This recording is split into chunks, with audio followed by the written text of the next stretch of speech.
used AI to make that, Dave.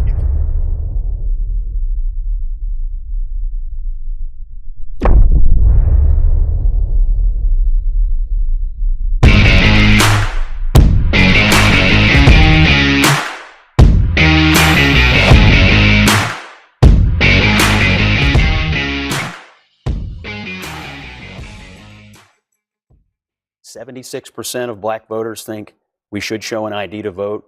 80% of Hispanic voters, 83% of the American people. Are you saying that black voters The are SAVE too Act dumb to isn't know just, what's good for them? I mean, the it SAVE Act sounds isn't pretty, just about. it sounds pretty condescending Just to to be me. clear, the That's SAVE not Act what is I not said. Three-quarters just of black about voters IDs. That's not who want right. voter ID. Just to That's be not- clear, the SAVE Act that's is you're not putting just words in my about mouth. ideas. The SAVE Act is about So what? proof of citizenship. So what? So it doesn't. I actually. It also makes it very hard for about married this. women who've changed I was their just going to last say name. we've This is talked all about young this people, before. By the way, poor It's not. voters. It actually. There's an argument to be made that red state voters, women, poor white voters could be just as. I know, you think they're dumb too, don't you? Young I mean, that's the voters? thing. Nobody I thinks hear they're these dumb. arguments. I've Scott, heard hold on. Democrats all Hold on, week long. Scott. No, Please don't. No. You listen. There's a deflection from talking about Donald Trump's racism. I'm actually right there.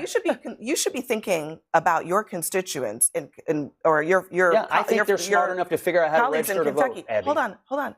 Most Americans don't have a passport. Many Americans don't have access to their birth certificate. Many women, a majority of women who change their names for marriage listen, have to provide additional proof that they've changed their legal names in order to register to vote. I have heard so Democrats Scott, why make don't these you same actually arguments. respond to the substance of what I'm saying? I am, and as the substance opposed is to this. making this You're about saying- something that it's not. You're saying, it's not just about voter ID. married It's women, also about black who has voters, access and rural people to- are too stupid to figure out how to Excuse register to me? vote. No, that's No, not. that is not what she Democrats have been said. making That this is argument all so week. It's offensive. crazy. That That is is not so what she offensive. said. Let me Somebody offer said. you saying they the can't proof. figure out how Let to me vote? offer. Scott, Let me offer I the am Are you proof. saying they can't This figure is out how to the vote? exact same I'm just saying it argument. is a fact that a majority of Americans do not have passports. Many Americans, including white people, okay, do not have their original birth certificate or access You didn't say to what you it. said. Rural I white would people. love to offer the proof on this. Yeah, because that is also relevant. It doesn't matter to me where people I guess live. I have a little more faith in Do they have rural access? America and married women than you do. Look, I don't You're know saying why. they can't I figure don't out know how to why vote? you think What why is you're going making on this here? about whether you're smart or not. You're Access saying that they can't to- vote, that they access to can't figure out how to Scott, document to register to Scott, vote? Access to documentation of proof of where you were born or proof of citizenship is an additional thing that people Because will at have one point, to do. black Hey, that was pretty exciting, wasn't it? Welcome back to Behind Enemy Lines. So I guess you guys can figure out what tonight's show is about. And we have a very special guest, a good friend of mine.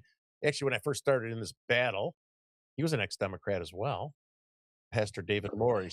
So let me read a little bit about the show. I guess you guys can figure it out. I used AI to create a little summary as well as Dave's intro. So I want to read it since I took the time to do it. So and Dave came up with this title. Dems think that African Americans are stupid. Actually, they think everybody, the whole country's stupid. It's not just them, right? So, the Democrats know minorities already use legal identification every day to access health care, food assistance, housing, childcare, tax benefits when they go, unless they don't fly. Maybe African Americans walk everywhere and they can't go through the TSA pre-check where you got to have IDs, right? Maybe they just walk. They know roughly 80% of Americans, including a strong majority of African Americans, support voter ID. Yet they continue to push a narrative that's expecting voters to show ID as discriminatory. It's not just hypocritical, it's condescending.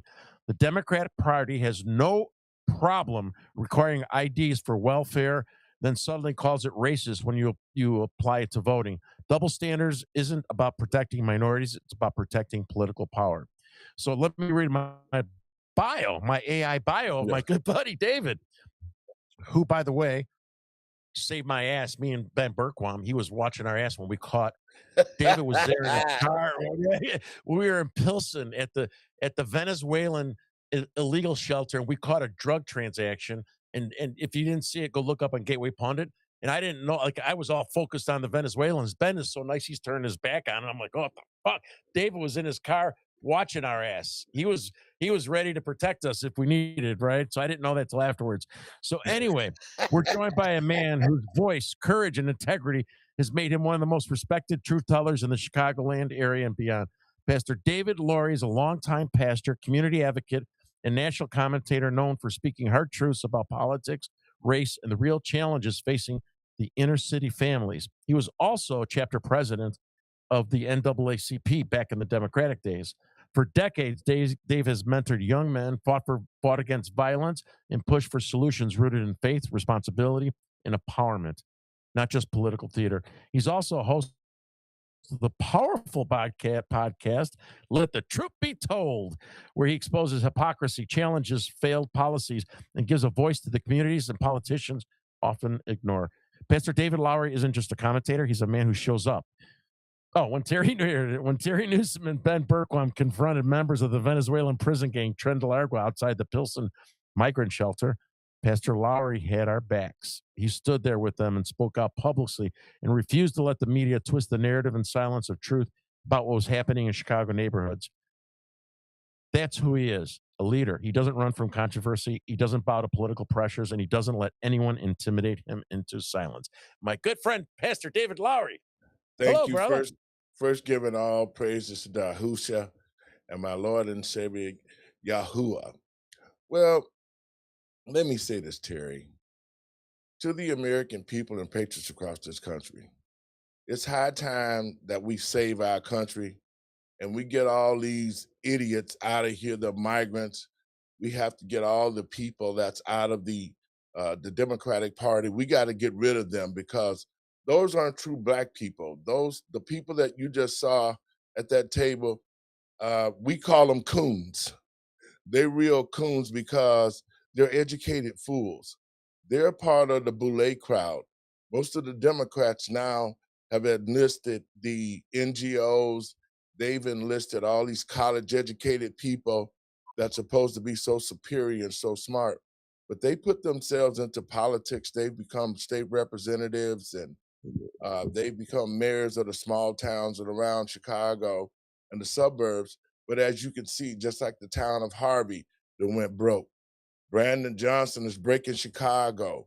And the reason why this is all by design, they're trying to really destroy the Black community and create replacement migration with the migrants. And so that's why you see these house Negroes sitting up on CNN and everywhere else talking about how, Black people need, they can't read, so we need extra help just to fill out IDs, but we use IDs for everything in our life, each and every day. So it's sort of asinine when I see these other Black people who are part of the problem that have let the Black community go to hell in a handbasket because they're too busy trying to steal the money that's allocated in the federal budget to the Black community, rebuild it. And that money never see the grassroots Black people, man. And it's high time for all of us as Americans to dismantle this Democratic Party because what they have done to this country under the Biden administration, under the Obama administration, they pushed the LGBT XYZ agenda, and they have really, really tore the Black community up, and now they're trying to destroy this country and normalize homosexuality, Terry. And so, that's how we met. We got to, to the American people, we have to stop this. The spiritual war is going, and it's been spilled over into our lives now. And the men and women of God and those who seek righteousness is going to have to stand up and deter this enemy and get it back to the place where it used to be. Yeah, I'm glad you brought that up because I forgot to mention it. Is when David and I first met, we had this powwow dinner at Gibson's in Oak Brook, right? And it was the first time David and I met face to face. And unlike Dave, president NAACP of his chapter, I guess a couple of different locations, but I guess his family was more Republican, unlike mine, the Italian Union Democrat family. And I always, like I say, I was raised a Democrat. I wasn't ever an active Democrat, ever. You know what I mean? Not just because I was younger. Default right? Democrat. I was just younger and stuff, and I was just thought I was a Democrat, right? And then when I started opening my eyes and I got older, let me finish and then I'll let you jump in, right? Then I started like, what the fuck, man? These guys are nuts. My mom and dad are Republicans now, but back then are telling me how evil the Republicans were, right? So then when I became an elected committeeman, and then I'm hearing from these Republican leaders that suck in Illinois. The Illinois GOP, there's no Republican Party. And they're talking about, we're the Big Tent party. We're the Big Tent party. I'm like, oh, yeah, me. Big Tent means like minorities, African Americans, Hispanics, right? Big Tent party to the Illinois Republicans means that grassroots people like Dave and I are now have to accept rhinos that are not really Republicans. And I'm sitting there thinking, well, who's in charge of the like African American group? Nobody. Hispanic, nobody. So I set up a dinner with David and a bunch of other people, some good people, and a fraud or two. Dave, we don't even gonna mention. Yeah, we caught a fraud or two. We're not even gonna mention it. But anyway, I set up with some Republican leaders that are friends of mine to have this dinner to sit down because they're not even connected or communicated with the African They're not even American. trying. Yeah, they're not, and they do have the views, the beliefs of conservatives, right? I'm a Republican because they're a lesser of two evils, but they're a bunch of pussies. They're weasels. And David's a fighter. David's out there. There's very little support from the Republican Party in the state of Illinois for anybody, let alone the African American community. And that's how Dave and I met. I wanted to like spoon feed an introduction to African American community to our leadership buddies, and we got some traction. They helped fund a little office in the Southwest side, the first ever Republican led office in the city of Chicago's history, but they're feeble, and we have an opportunity with David, and other folks, right? And just like on our side, people don't get along, see eye to eye, and it's kind of crazy. But David's he's built a platform. He's got a good voice. He's very articulate. I love the guy too. He's got a little like aggressive behind him on how he delivers his message, and we need to take advantage of it. We need to help work and collaborate with David and help support him as we go out and share his message through us on what is the right thing, not just for African Americans, but for Americans. It's not just an African American thing, even though they've been brainwashed, just like the Italians and the Union folks, which are coming over as well. And we need to come together to save our country. Now, I'm done ranting here, David. I'll let you jump in, or Michael, but I just wanted to set the foundation of how we met and why we're fighting together side by side. Well, Terry, black people, when I was coming up, were conservatives. They were staunch conservatives. I think that the black community was very prosperous when we were conservative. They called it conservative Democrats. They was really Republicans, but they liked the name Democrats. And so a lot of the black leaders considered themselves conservative Democrats. And all the values of being a conservative, God first, control of our schools, less government. That's how we grew up. My god-grandmother was the second lady ever elected to the city council in Inglewood. Her name is Eloise Barton. So I've grown up into politics here in Chicago. So I know what a great Chicago black community looks like. And it's not what we see today right now. We've got all of these so-called black leaders, the Brandon Johnsons, the Yardballs, what's the little skinny guy name off the west side? LaShawn Ford. We got all these black politicians who have been in office for years on top of years. And to the black community, why haven't we progressed? We got all these black leaders, state reps, Kwame as the attorney general. We got all of these black people. We got all of these black pastors, the same ones who were standing up there kissing Brandon Johnson's ass. As soon as he raised the taxes, they were standing in front of Trump Tower talking about, and our stuff went up 100%. Yeah. But you voted for the guy. So it's a serious breakdown of leadership. And black people in Chicago and in the state of Illinois, we have the worst governor. We got the worst mayor, and J.B. Pritzker, Brandon Johnson, the mayor of Chicago. But that's how they intended it to be. They're not being that way just to say I'm that way. It's all intentional. This was all a plan by Barack, the gay man, rockhead, smoking Barack Obama. His name fit what he does. I call him Bro-Obama. Oh, wait, that's racist. I call him Bro-Obama. And so he set this in motion with the LGBT, because what happened is that you're talking about the NGOs, you're talking about the NAACP, you're talking about the Urban League, all the other NGOs have gotten together with the LGBT, and that's why they're pushing these agendas. They let all of these educated Negroes with the Divine Nine, the cappers, the rappers, the stick beaters on the ground, the who holla hey, and the funny handshaking Negroes get into office. And what they're doing is they're sitting at the table where the money is being cut up. So when the federal government sent all this money to the Black community, these House Negroes, in junction with J.B. Pritzker, they cut the money up. And when they created DEI, that's where all the Black people's money went to that could have rebuilt the Black community. That's where it's at. Yep. Yeah. And so, I mean, Hey, David, I got a question for you. Go ahead, Mike. Go ahead. I got a long question, so you go, brother. Yeah. I was just going to say, there are a bunch of race-baiting poverty pimps. Every 4 years, when they need their votes, they go out to the Black community. They make a bunch of promises that they're never going to deliver on. Then they stab you in the back, but they expect you to show up at the polls every time. But people are finally waking up to it. I think in the last 8 years or so, especially after this invasion that Biden facilitated, you saw exactly what happened on the South Side. Resources that were supposed to be allocated to that community, suddenly you're not the priority anymore. They don't care about you. You're in their pocket already. They think they've got your vote no matter what happens. So then it's catering to the Venezuelans. It's taking away community centers, giving those to the invaders because they've got their new base to support. Now they need these numbers there so that they can prop up the state because everybody's leaving and they need to maintain power. They want to make sure they don't lose seats in the House or lose electoral votes. So now they're catering to the illegal immigrant community and they forgot about the blacks. They forgot about everybody. But this has always been the way the Democrat Party is. They've been using blacks since the party was founded.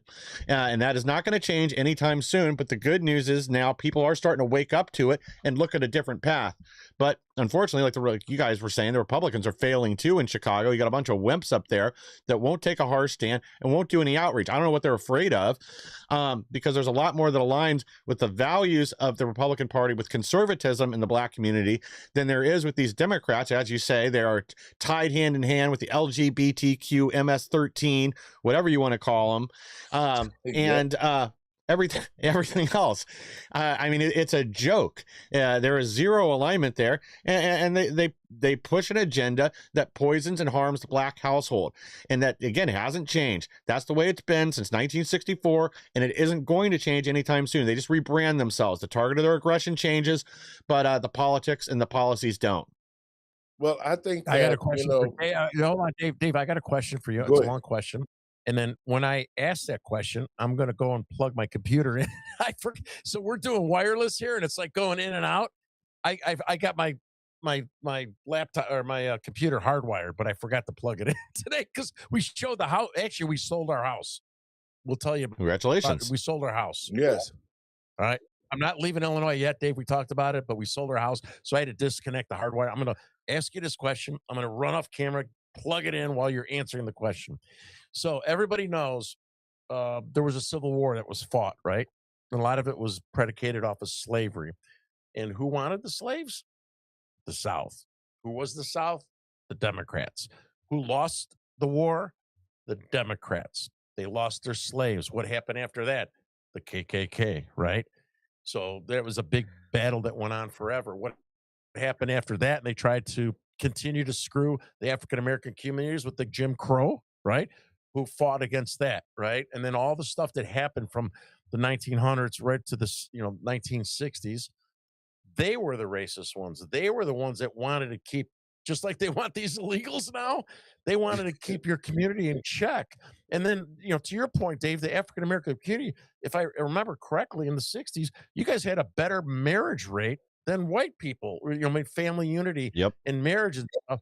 So could you explain to my audience while I'm plugging in my computer, what the hell happened in the 60s where they got brainwashed and pivoted to the party that really emboldened slavery? They wanted slavery. They wanted, they used a different kind of slavery to suck your people in. And so answer that question. I'm going to plug my computer in. I'll be right back.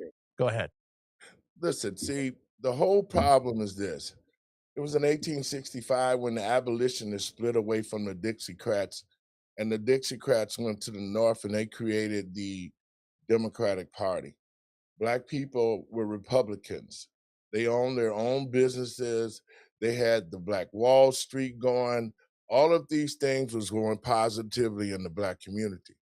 So when the Democrats figured out that the blacks had made so much money and that they were surpassing the whites, because you talk about the Black Wall Street was the most powerful economic engine in America. You know, you had Rosewood, you had Tulsa, Oklahoma, Buy Black, you had Sears Company. All of these companies was using the catalog system well before it got popular with everybody else. And so the Democrats had to stop this. And when they created the Ku Klux Klan and it bombed Tulsa, destroyed Rosewood, they continue to try to trick the black people and tell the black people, say, hey, you know what? You guys just come with us. It was the Republicans that hated y'all that did all these things. So it was the deception that the Democrats have been using for years on top of years to get the black community to think that they're our friend, and yet they're the ones who have been destroying our community. So when you're talking about the 60s, black people were self-sufficient. We had our own communities. I was growing up in Inglewood. We had our own gas station, bank, South Shore Bank, Seaway Bank, credit unions off the chain. I mean, the black community was thriving. Black entrepreneurship was all throughout the West Side, Inglewood, and all of those places.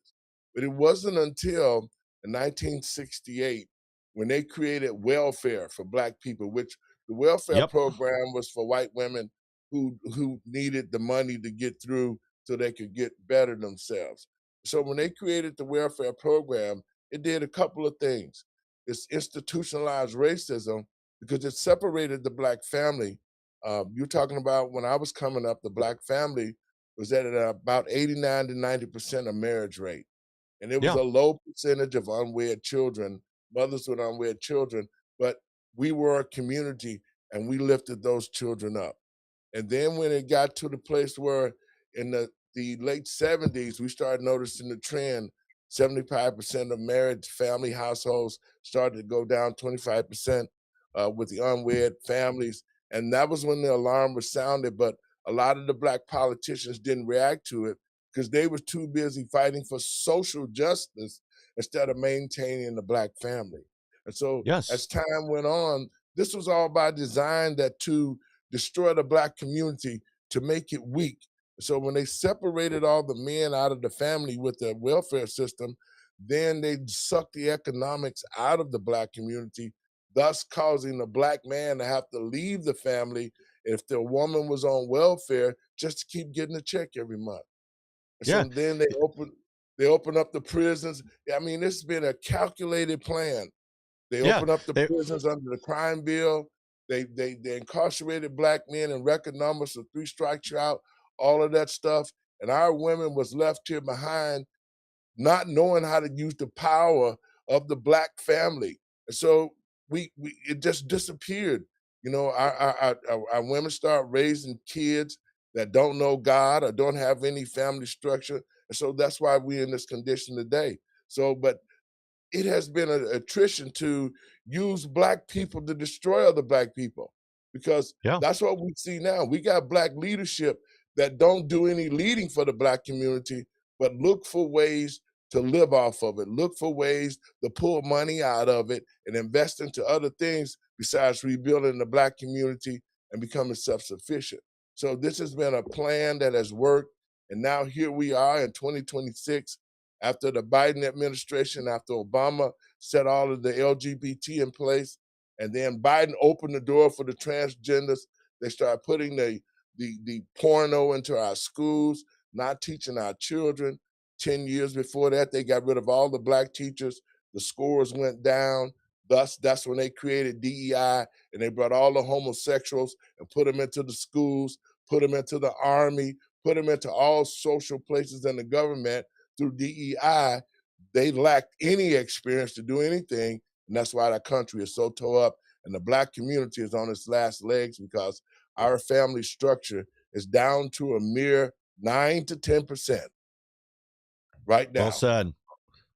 Yeah, you can't place fathers with welfare checks. Go ahead, Terry. Sorry. And David, because I stepped out. Hopefully, this is fixing my lag. But so anyway, it's not just they're trying to do that with our children. I heard you about the LGBT. They're trying to separate our children, make them weak men. They're trying to get them to follow all this crazy shit, man. You got all these transgender boys killing people and crazy shit because they don't want men like us, all of us here, and other men and other people that are calling them out. They want to stop that. They want to control it. That's why they started in the colleges, and got to give them credit, even though I hate them, they were successful, right? At our age, Dave, they started infiltrating the colleges, right? And they're the Yes. ones that brainwash the people that are leaders now. And then they Yes. creeped into high schools and they almost took them over. They probably did. And then they started creeping into grammar schools. And that's when we got involved, people like us that are calling them out and trying to stop it. And we have 25 years of brainwashing and indoctrinating people in college that's putting all this fight trying to normalize stuff that's not normal in all of our communities.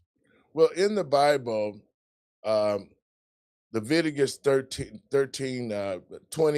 chapter 20, verse 13, that a man that lays with another man in the fashion of a woman is an abomination to God. And that's true. Obama, wait, you said Obama. Obama. Abomination.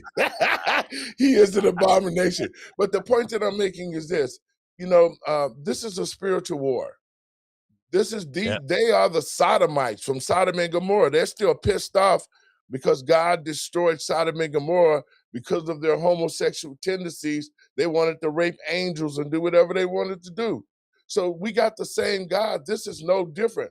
But what the Sodomites have done is they've intertwined themselves into the community, and they got key positions all over the country. And this is why I say Barack Obama helped institute them and put them in places.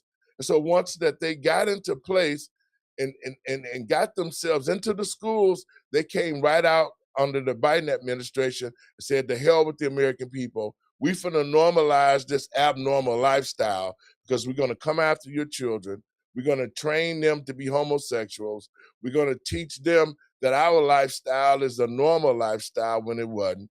They took God and prayer out the schools and they replaced it with homosexuality, pedophilia, Satanism, and all these other things that are being taught in the schools, especially in Illinois, but you can't say nothing about God. Yeah. So basically, the spiritual war has spilled into our world now because the men and women of God, the pastors, all these bishops, all these apostles, all these Negroes jumping up on church, running around the church, doing flips, talking about the Holy Spirit, and won't get out the church to go into the community to talk to our young people about trying to be successful and trying to help them get their lives back on track. So our community has been totally decimated. Go ahead. Yeah, don't even get me going on the Catholic Church, man. Don't even get me going with those guys. They haven't done shit to help us. Hey, I got another question for you, Dave. Tell us, in your view, in your opinion, do a comparison, right? What has Barack Hussein Obama done for your community compared to Donald Trump? Because Donald Trump, the racist, he became a racist at 78 years old when they all embraced him and Sharpton and So do you have a good foresight or understanding of what happened, like between Obama? What has he done for your community, and what has Trump done? Well, Obama and Big Mike deceived the American people. Let's be for real. Michelle's a man, and you heard it right here. We can always find out, just pull up your dress and we can tell you we can find out what you are. But Obama came in when the Black community needed a savior, when the Black community was at a point to where it could have went up or down. And when they elected Obama, Obama was supposed to come in and do everything to uplift the Black community. But instead, he didn't do that. It took him 8 years to really position those people into place that he got into place to destroy the Black community. And all the lies that he told, all the things that he said that he was going to do, the great wellowing speeches, they had Negroes out there crying, "It's so good." That was just a ploy. That was just to see how many Black folks that he could dupe into thinking that he was the best thing since sliced bread, and he really didn't give a shit about the Black community. As a matter of fact, he's a parasite. That's all he did. He got rich off the Black community being in office, and I always told Black people, y'all got to wait till the next term. They got my hands tied. Yeah, I can't do nothing. Black people, I'm the president for everybody, but yet it's still, you propped up the LGBT. You propped up the American Indians and you gave them reparations. You continue to give reparations all across the other races, but you never gave the Black community not one dime. You always talked about every time you needed something, you went to the Black community and you played those sad songs of, I'm just a poor Black man into office and they hope got my hands tied. But your hands weren't tied for everybody else. So let's look at Barack Obama. Barack Obama destroyed the Black community. He never put economic money and development into the Black community. He allowed other races to come in, the Somalis, just like the ones in Minnesota. He let them in here. They're the ones who corrupted our system, just like here in Chicago. He did everything that he could to destroy the Black community. And now he's sitting around jacking his slacks, telling Black people, well, I had a professor that was gay. And he used to get on my butt when I got out of place. Well, Mr. Happy Negro, okay, you don't even hold it counter to President Trump. President Trump, once he got into office, when they said that he was a Democrat, they was his friend. But as soon as he figured out that they had this wicked plan to destroy America, Trump tried to warn us. But the Democrats used the media to be able to cast a stone on Trump and make us think, Black people think, well, Donald Trump is racist. Okay, so let's think about this. Trump got into office. He did prison reform. He opened up the prisons and brothers started coming home under his leadership. He still has a lot of people that's locked up in prison right now with C numbers because when they stole the election, all these Black men are still there with C numbers. And for the 4 years under Joe Biden, who created the crime bill, who put them in jail, did not do the proper thing by honoring the program. So hold on. Hold on a second, Dave. That's important to me. And you know, everyone knows I'm an ex-offender and stuff, right? And I mean, that's something that's important to me. And I want you guys to listen to what David just said, right? I don't know if it's because Biden was a racist, because we all know he was a racist, or because he hated Donald Trump so much that he didn't want to let these guys out of jail, to give Donald Trump the credit for coming up with this to let these guys out of jail. I was in federal prison, right? And I saw back in the early 90s, and you know, there was African American young 18-year-old guys, right, getting 5 years in prison for mandatory minimum for 5 grams of crack, right? When guys are in there with pounds and stuff, kilos, and these young kid, they're kids, 18 years old, getting 5 years. And that was led by the Democrats, right? That was led absolutely by the Democrats. And then Joe Biden, to David's point, there's people I know for sure, not just from David, there's people sitting in there who qualify for Trump's bill. And for 4 years, he didn't let them out. It's either because he's a racist or he didn't want to give Donald Trump credit for doing something good for the community. It doesn't matter which one it is. He's a piece of shit. Well, and this is what I didn't understand about my community. We know that, Joe Biden was the vice president under Barack Obama. And at that time, he had the power to rescind the crime bill. When they wrote that crime bill in 1994, it was specifically to target the Black community. After they drained the economics out, they brought the crack in. And when the crack got so bad, then they brought the guns in.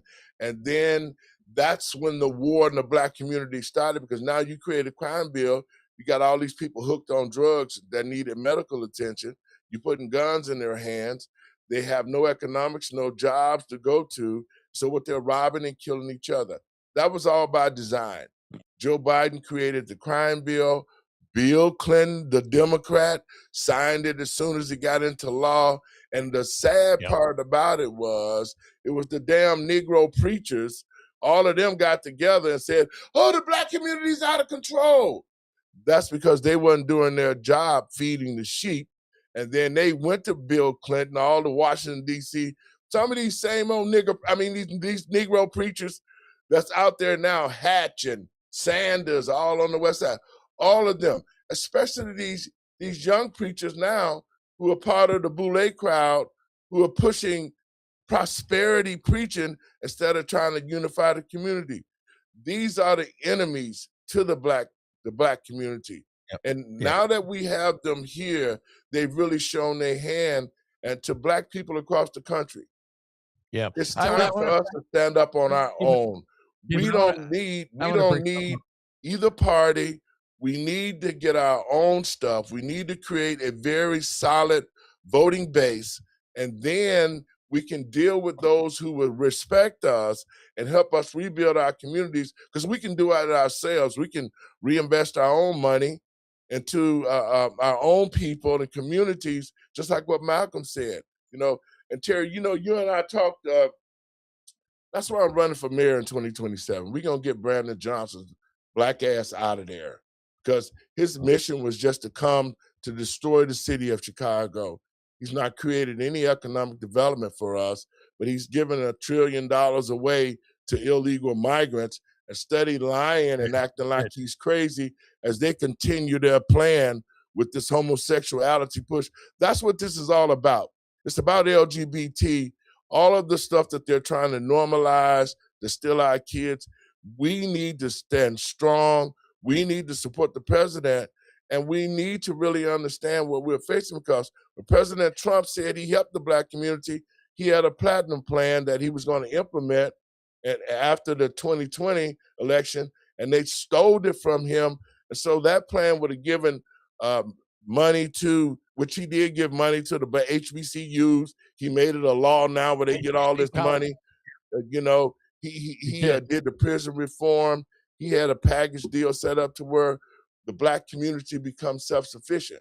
And a lot of Black people didn't know about that because they got this Trump syndrome. We just hate Trump. We just hate Trump. And guess what? Trump probably was the best president for the Black community that we ever had, because of the investments that he made with that platinum plan.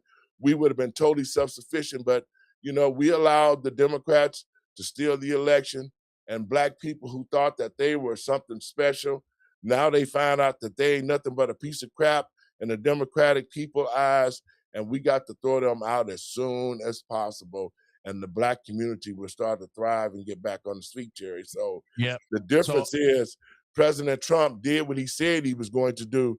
Barack Obama lied to us and never did anything to help us. Yeah. So when Dave said HB is historically Black universities, Donald Trump pumped up and put on steroids the money that went to those universities. Not Barack Obama. Donald Trump did. He did the First Step Act. And Trump made it permanent so somebody couldn't take it away later or buy votes with it. Mm-hmm. Yeah, another thing that racist Donald Trump did was the First Step Act, and it helped a lot of inmates, and mostly African Americans, get out who were over sentenced. There was lots of people that were over sentenced. Yes, I went away. I was an angel. I deserved to get punished, but there's people that were like punished big time. Let me say this too.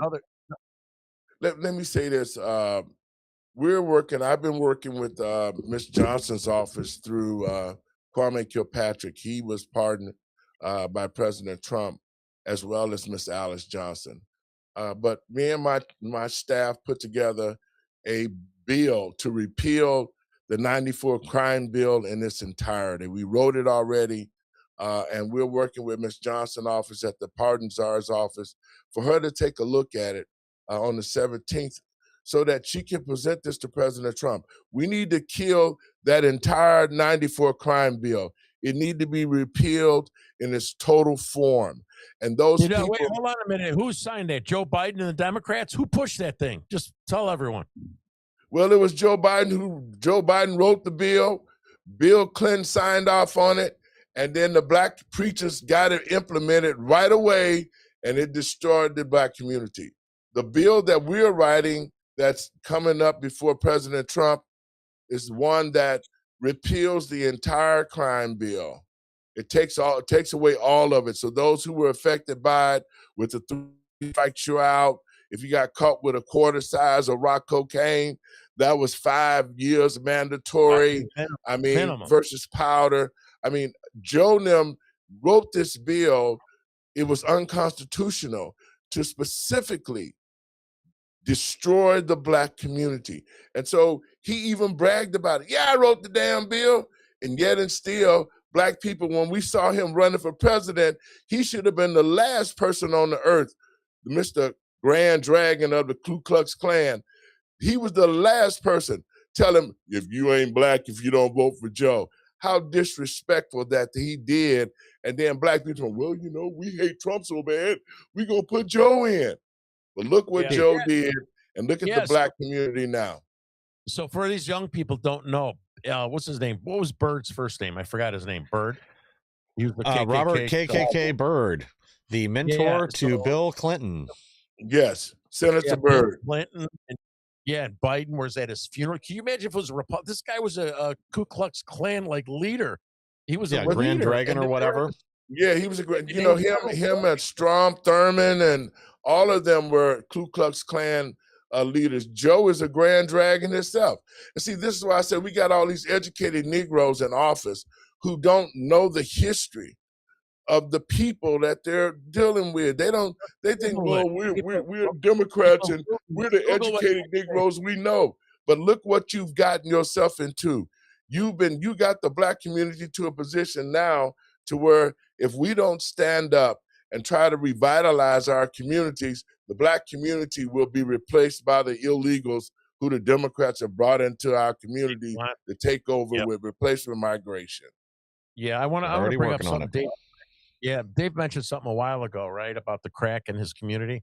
And so, like, you know, before I got involved in this politics, I was like, I never believed in the deep state. I thought preppers were whack jobs and all this stuff that we hear, right? So for those of you who have probably heard historically that the crack epidemic started in California from the CIA, that's absolutely 100% true. So for people that don't understand, is the CIA has a budget and stuff, and there's some budget that's visible to the community because, you know, America's stupid. Everything's transparent, right? But then the CIA tries to drive revenues for their covert operations. And you guys Google search it and stuff, right? So you don't just listen to this dumb Southside Dago. And so they try to find other avenues to drive revenue, including Brennan, who worked for Clinton at the time.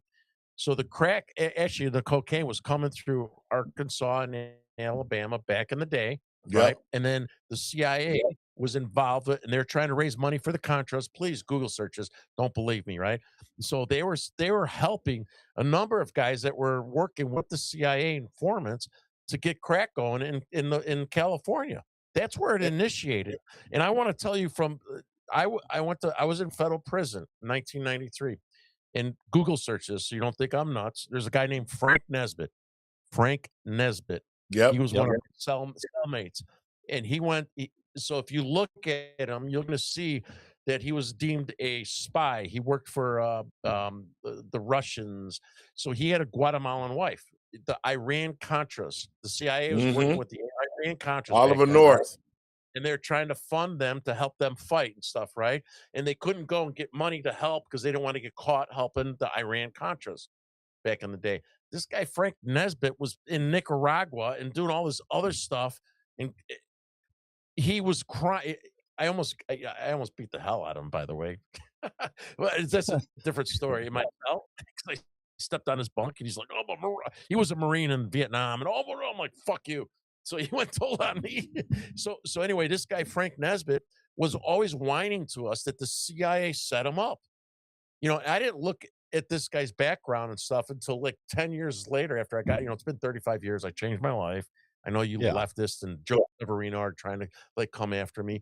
And I'm like, holy shit, this guy, he was labeled a spy. He was working with supposedly Russia. Frank Nesbitt, look it up. That was my cellmate. And he was tied in with the Iran Contras and the CIA and bringing drugs through that went to California. I'm telling you, I am not one of these big conspiracy guys. And I was shocked when I found it. He was crying. Oh, they fucked me. The CIA screwed me. He's like, you know, so I want people to know that our government and the CIA was involved with exactly what David said about the crack epidemic. They started in California, and then other things grew it from there. But they lit the fire that started it in California.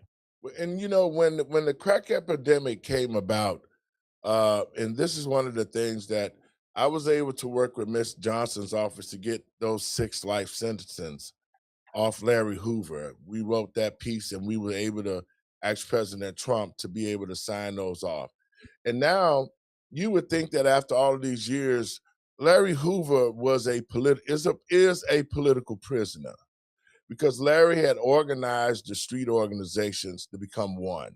When they did the Century 21 march downtown against the city because they didn't want Planned Parenthoods in the Black community, they knew that Larry organized that from his jail cell, and that's why they ended up coming after him, talking about he was running a criminal enterprise from prison.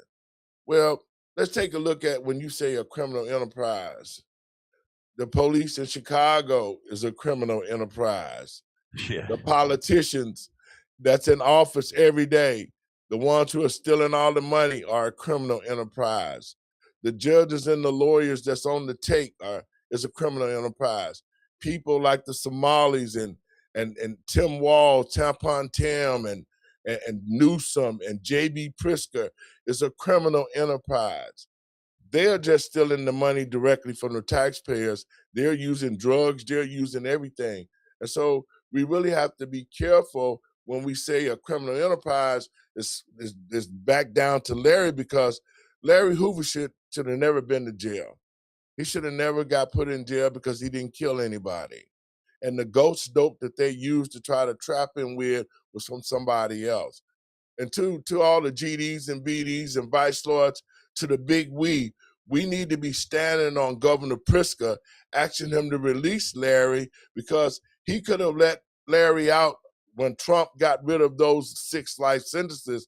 But what he is doing is using him as a political pawn so that he can tell Black people, well, I'm going to let Larry out if y'all vote for me. Right before the election, he's going to do that shit. You know it. Yep, he's going to do Right. it. But Black people, we have to quit being the butt of the jokes to these politicians who are using us every day. We have to stop now and say, guess what? We're not giving up these votes. We're not going to let other people come into our community, because the only way that they come into the community is that we don't own it. We don't own the property. We don't own homes no more in the community. That's why everybody else come to us and can take over, and because we have no ownership.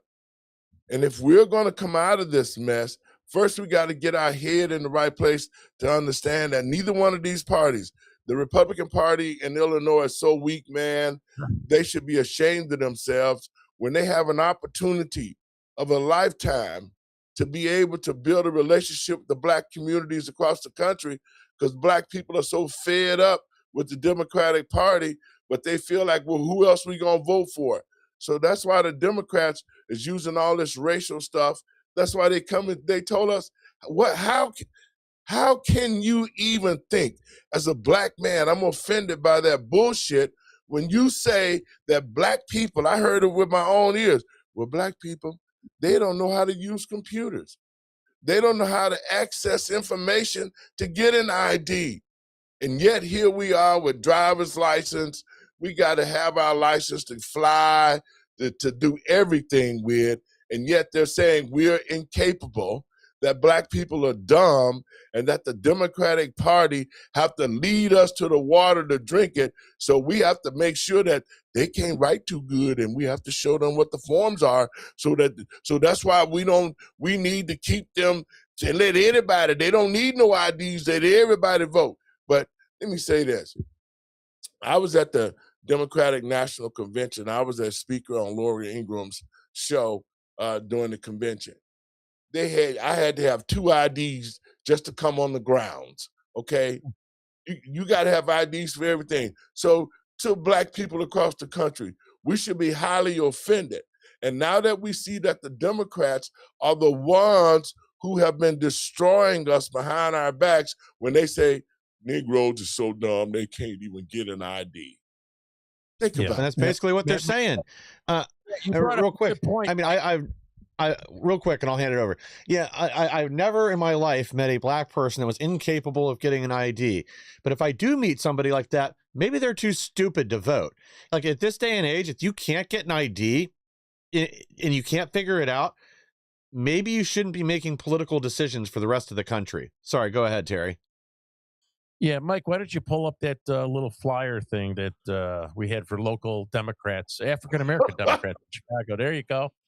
So they held an event, meet the candidates, and guess what? In Bellwood, right? All Democrats, every one of them's Democrat, African American Democrats who think that their people are too stupid to get an ID to vote. But look at the very bottom. What does it say there? Keep it up for a minute. Let me explain to about some of these Bring people that you got up ID to here. check in. You need an ID to get into their event. Exactly. The very same people who are saying their people are too dumb to get an ID to vote, but they need an ID to get into their event. Go ahead.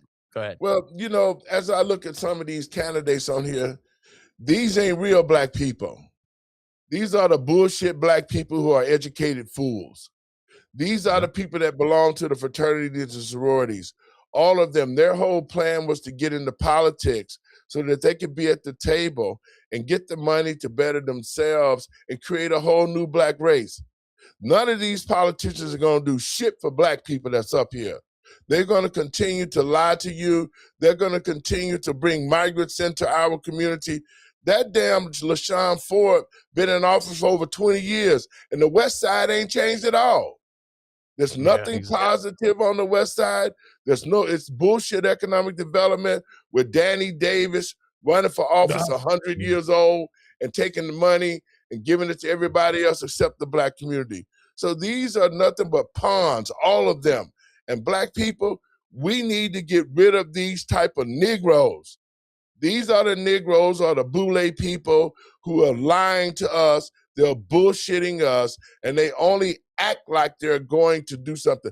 Let me say this. Tiffany Henyard, I had her on my show, a clip on my show about her talking about the Democratic Party. She said the Democratic Party does not give a shit about black people, that they care about themselves, and their whole mission is to get rich, saying they're going to help black people. Now, that came out of her mouth, and she's been a staunch Democrat. Check her out. Ever since she's been old enough to vote. And so what she see now that she's telling, because they tricked her out of her position. So she right now telling the truth about the thumb drives, the printers, the fake judges, the ballots being stolen, ballots not. She told her everything what Trump said is happening for sure.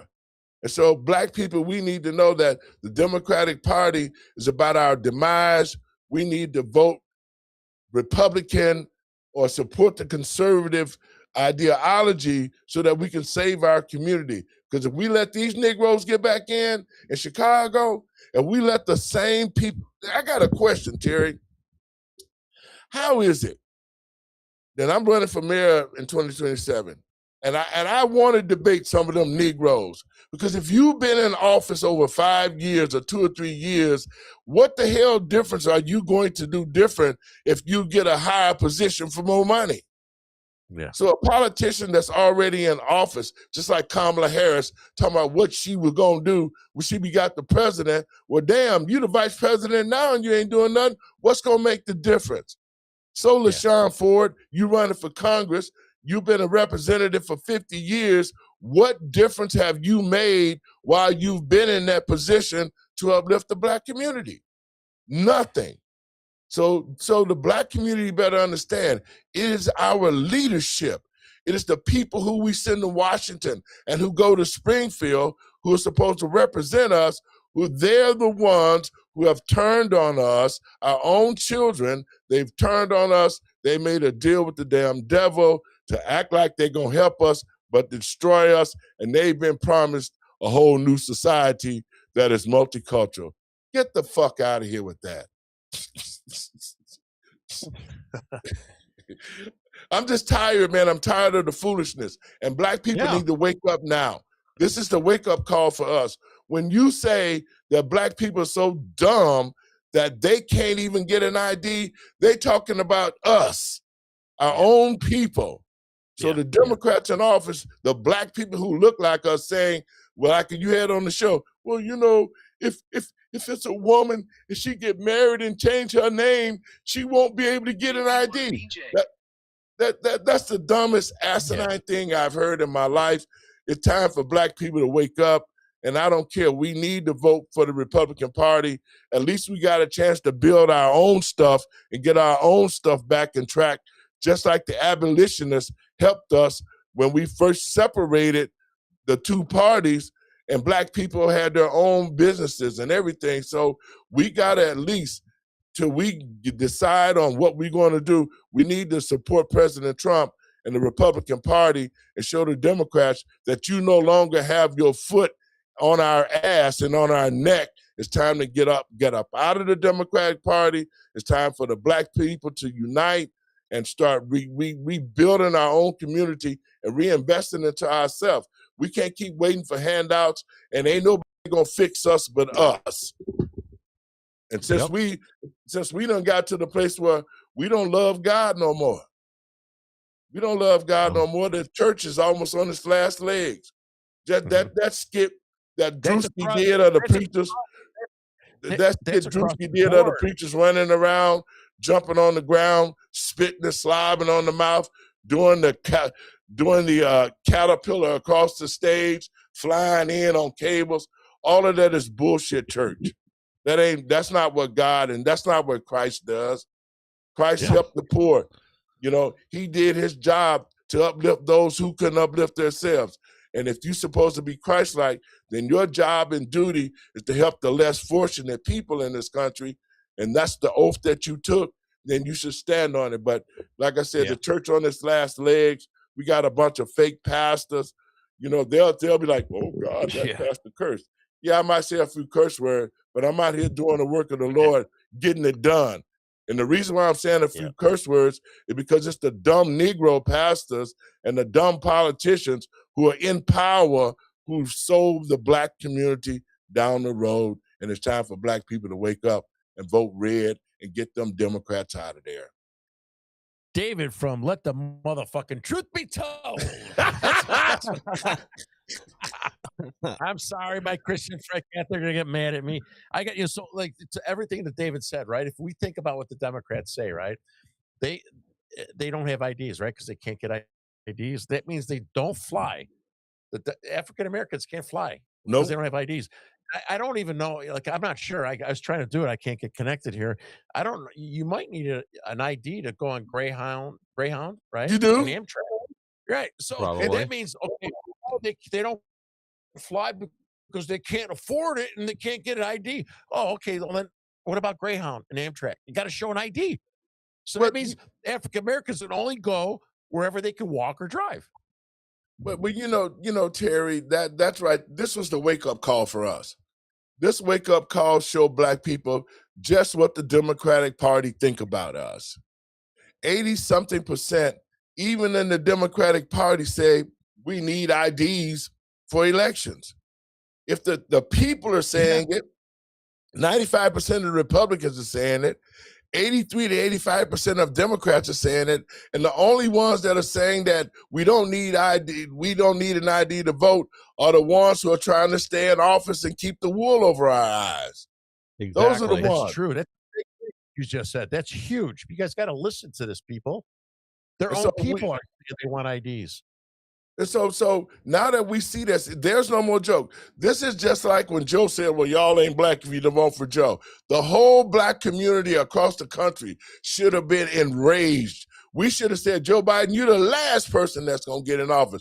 But yet and still, we're suffering from Stockholm syndrome. And if you don't know what that is, see, back when the Jews was in captivity, they had been in captivity so long, they had been being destroyed so long that they started accepting their captivity and they started treating their captors, the oppressors, as if they were their friends.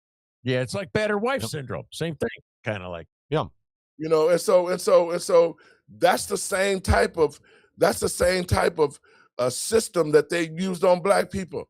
They've had black people in a place so long where we ain't got nothing, and everything that we have to do, that we have to come through them. That's what's killing us. And that Stockholm syndrome is being used against us. It's being taught to our kids that, oh, your children are not superior from the whites and everybody else. That's a mindset that has to be broken. If the black community is to rise out the ashes, We have to quit considering ourselves less than human, less than everybody else, because we are not even second-class citizens no more. We're down to like at the bottom of the totem pole as far as citizenship in this country. And it's not going to change. The only way it's going to change is Black people now see that the Democratic Party is the party that created Antifa, Black Lives Matter, all these other programs, the Blue Light Alert with Barack Obama, all these programs, these terrorist groups, domestic terrorist groups that's terrorizing the Black community, destroying our schools. This is our opportunity to get rid of the Democratic Party, and the Black community can stand on its own, because I know the Bible says God blesses a child that has his own, and Black people have been disobedient to God. We've strayed away from him. We don't accept him like we should, and we turned our face away from God. And until the Black community surrender back to God through Christ, we're always going to be wondering. We're always going to be separated. And until then, we got problems. And so that's the main thing we need to do. We got to get back to God. We got to reinvest into ourselves. We have to get good political leaders in office that are going to do their job. If the politicians just did their job, then America would run smoothly. The job description that the politicians got are Americans first. My job when I take the mayorship over is to recreate and help rebuild the citizens in every community in Chicago. It's not going to be for me to take a salary. It's not going to be for me to sell people out and make backdoor deals with the homosexuals. That's not going to happen. One of the first things I'm going to do is I'm going to take over the schools, and we're going to get real teachers in there. No more DEI hires, none of that. Real teachers that will teach our children and love our children and want to see them be successful. The second thing is we're going to create economic wealth, because Habib, all the rest of y'all that can't speak English, y'all bad bunnies, y'all going to have to get out the Black community, because I'm going to create economic wealth, and I'm going to create competition where Black people can open their own businesses. Terry, you know I'm in the process of opening a school for entrepreneurs. Yes, I met with some people, and we want to make a difference. We just don't want to talk about it. We want to be about it. So this school will be for entrepreneurs. We'll talk about teaching you how to get a gaming license, utility license. We're going to teach you about politics, social skills. I think the Black community needs to go back to the basics for our children and teach them about the society, teach them how to be a man, what the responsibilities of manhood brings, teach our young women how to be the women and not hoochie mamas and twerking every time you turn around. We have to start building up mature young adults through education, through the love that we can give them and the guidance that they need, because how can I ask you to be a man when you don't know how to be one, Terry? And nobody never taught you how to do it. It's like playing basketball. I can't, just because I'm 7 feet, I can't go out there and say, give me the ball and I'm going to play.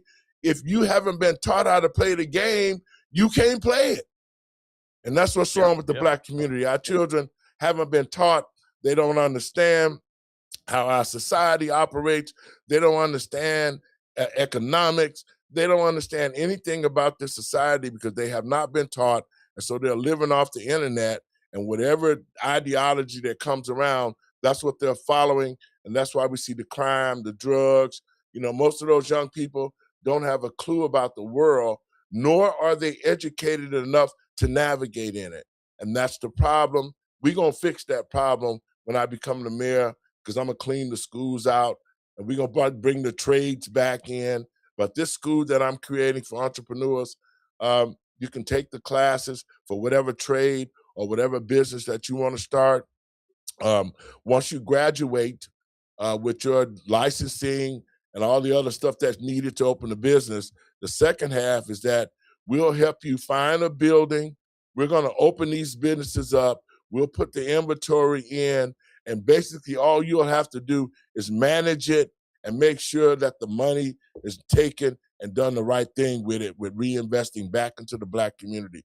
So those are some of the things that we're doing with my foundation, because For the lack of knowledge, our people are perishing and our children are dying because how is it? You have to ask yourself, especially black people, how is it that you can be a migrant and you can come over here and you can open a telephone store or a store that you want to in less than 2 weeks and you can't even speak English? Right, Yeah. right.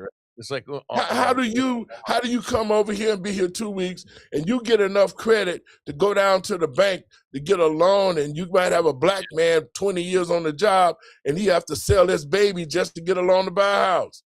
Absolutely. So it's upside down, and black people, our money is being vested. We built this country. Trump said it himself. Black people have contributed greatly to this country and have not been rewarded for the contributions that we have done. Yeah. So it's high time that we take advantage of what President Trump is offering us. He's offering us an opportunity to rebuild our communities, to create our own economics. And I think black people should be taking that offer right now. We should be trying to work with him instead of let these coons sit up here talking about, well, black people so dumb. They can't even get an ID. You're a racist. So we know who the real enemy is right now. It's the Democratic Party, them House Negroes, the NAACP, and all the rest of them NGOs who are black, but they're not black. Yep. Yeah. So you got to stop listening to these people groveling for your vote and lying to you every 4 years, and do something, change something, or expect to get the same for the next 4 years. Well, Sorry, Terry, go ahead. So, we're out of time, and I was going to give you the last word, but you had like a long ass last word. I'm going to give a quick last word. Folks, I want you to go. I want you to go. We have our show, Let the Truth Be Told. There's a lot of things. You can go to our website, LetTheTruthBeTold.com is our website.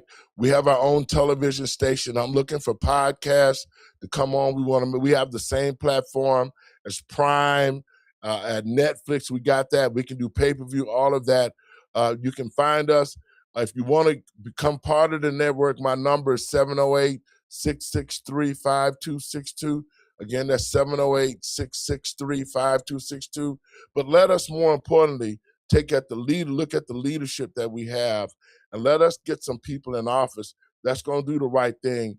And that's what the Living and Driving While Black Foundation is doing. We're teaching people how to fish instead of giving them fish to eat. God bless you. David, I want to make sure you had on the bottom third there. It says go back to David's. I don't know if that's right. I want to make sure people have been looking at it all night. Let the truth be told. .lightcast.com. Is that correct? Yes, that's our television station. You can go there and watch our shows.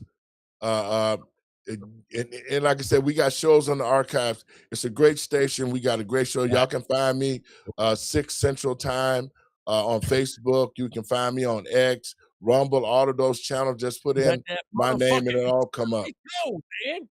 Let that truth be told, brother. Man, I love you, Terry, man. We got to stay on the fight. We got to get God back first in this country. We got to save our children.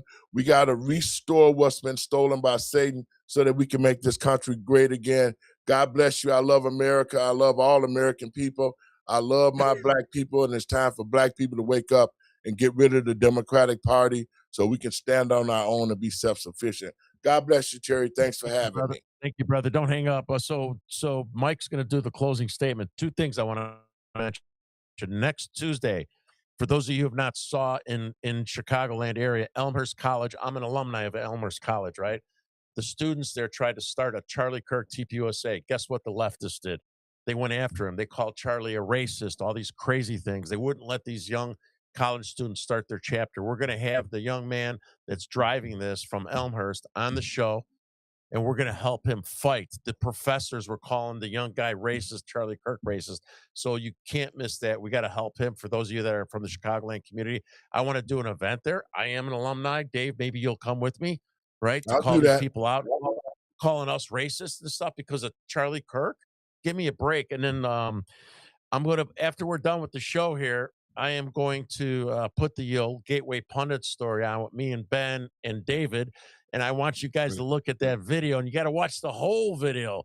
I'm sitting there watching these Trent Largo guys thinking, oh, man, we might get fucking shot. And then Ben is there, and at the very end, there's Dave in his car.